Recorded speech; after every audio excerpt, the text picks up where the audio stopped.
মিয়ানমারের রোহিঙ্গাদের সশস্ত্র গোষ্ঠী আরাকান রোহিঙ্গা স্যালভেশন আর্মির প্রধান আয়াতুল্লাহ ওরফে আবু আম্মার জুনুনি ও তার ৫ সহযোগীকে ৮ দিনের রিমান্ড শেষে কারাগারে প্রেরণ করেছেন আদালত। মঙ্গলবার Narayanganj senior judicial magistrate Belayet হোসেনের আদালত তাদের কারাগারে পাঠানোর নির্দেশ দেন। বান্ডেল থাকলে প্রতি সেনমানিতে টাকা বাঁচবে।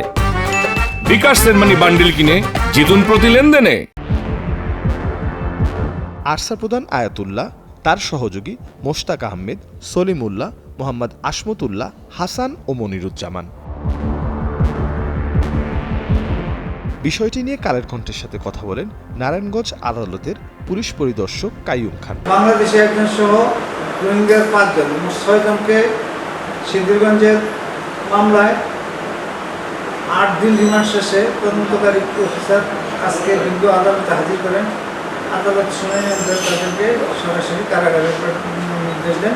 আসামিরা এখন কারাগারে চলে যাচ্ছে। আগামী কোনো শুনানি আছে কি না, আপাতত ওই আয়ু আর কোনো ফার্দার পিটিশন নেই। যদি ভবিষ্যতে পাওয়া যায় আদালত শুনানি আনতে পরবর্তীতে। এর আগে ১৭ই মার্চ নারায়ণগঞ্জ থেকে রোহিঙ্গা স্যালভেশন আর্মি তথা আরসা প্রধান আয়াতুল্লাহ, পরিবারের সদস্য ও সহযোগী সহ ৬ জনকে গ্রেপ্তার করে র্যাব। একই দিন ময়মনসিংহ জেলার নতুন বাজার এলাকা থেকে ২ জন নারী ও 2 জন পুরুষ সহ ৪ জনকে গ্রেপ্তার করে আইনশৃঙ্খলা বাহিনী। রাশেদুল ইসলাম রাজুর পাঠানো তথ্য চিত্রে মির্জা সানোয়ার হোসেন, কালের কণ্ঠ।